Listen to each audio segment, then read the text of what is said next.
The next deadly psychological sin is avoidance. I run into a lot of avoidance in my practice. People that come to counseling and say, I just can't get myself to do the things that I know I should be doing. And they typically use this little one-liner, I'm just not motivated. And I point out to them that, yes, you are motivated. You're motivated to sit on the couch instead of get up and exercise. You're motivated to talk on the phone instead of clean that room that you know you need to clean. So you are motivated. All behavior, we say, is operative. You're either trying to avoid something or trying to obtain something. Now, the things we avoid are classic, pretty typically things like healthy eating, exercise, cleaning and organizing our lives, doing certain non-preferred tasks. And finally, and this is probably the highest on the list, people tend to avoid having difficult conversations. Having that difficult conversation with someone with whom you have a little bit of a conflict maybe that you need to iron out. People just really don't want to do that. They tend to catastrophize that conversation into something horrible and then they avoid it. But the thing is that following through on those things, getting that exercise, making that healthy meal, cleaning that room, and having that conversation, these things pay huge dividends. You feel so good when you actually follow through on them. To how to get from point A to point B, that's the question. The replacement behavior for avoidance is action. God has given us this amazing thing called a free will.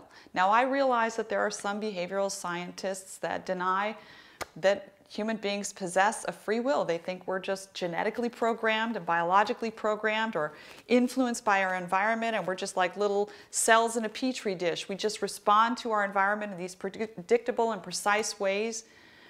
Yet we can see exceptions to what we call typical human behavior, and those exceptions to me indicate that we do have freedom.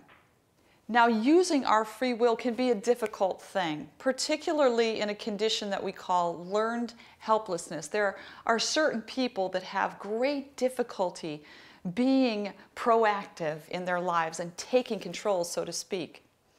Those people are often victims of trauma or victims of abuse. That trait is learned helplessness. It appears often in a condition called borderline personality disorder, where people seem to have little to no impulse control and will act out in very self-destructive ways. Borderline personality clients were thought untreatable until a woman named Marsha Linehan came upon the scene. Marsha Linehan developed a type of treatment called dialectical behavioral therapy, and essentially dialectical behavioral therapy is just training the will.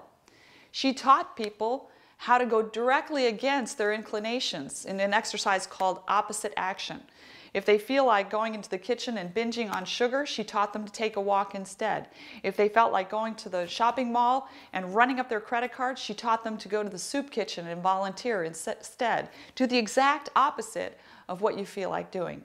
And Marsha Linehan, through dialectical behavioral therapy, was able to make progress with borderline clients, progress that had not been made by any other clinician. I recommend lists. I love lists. Lists will help us to follow through on what we call non-preferred tasks, and they do it in a very interesting way. Every time you check an item off the list, you get a little dopamine boost in your brain. You accomplish something, it feels good. And when you complete an entire list, boy, that feels like, you know, something like, dare I say it, cocaine. But much better because it doesn't have the negative side effects. So I recommend lists because if you put your non-preferred tasks on that list, you'll get sort of a secondary benefit from checking that item off. It'll sort of trick your brain out of thinking you don't want to do it. Let me tell you about a woman named Edith Eger. Edith Eger lived through the Holocaust. She was a Jew, Nazi Germany. She watched her parents sent to the gas chamber. A German guard broke her back. She endured the death march in Europe, and she wasted away to 40 pounds. 40 pounds. She was put on a pile of bodies left for dead, and the war ended. An American soldier saw her hand move, pulled her out of the pile of bodies. The medics came, and her life was saved. Edith Eger went on to speak about her experience with the Holocaust. And what she emphasized was the fact that we have a choice. She remembered that her colleagues resorted to cannibalism. They would eat dead people to sustain their lives. She chose not to do that. She also remembers lying in the grass and thanking God that she still had a choice as to which blade of grass to eat. You know, our free will is like a present. We were so excited as little kids to see those presents under the tree. How strange would it have been if Christmas morning came and we didn't even open them? Our free will is like, for many of us, a present that we never open. I recommend that you start to learn how to act on what you know is right. And just do it. Just experiment with it. Just experiment on making a list and making yourself follow through, and you'll start to feel good about yourself. Open your presents.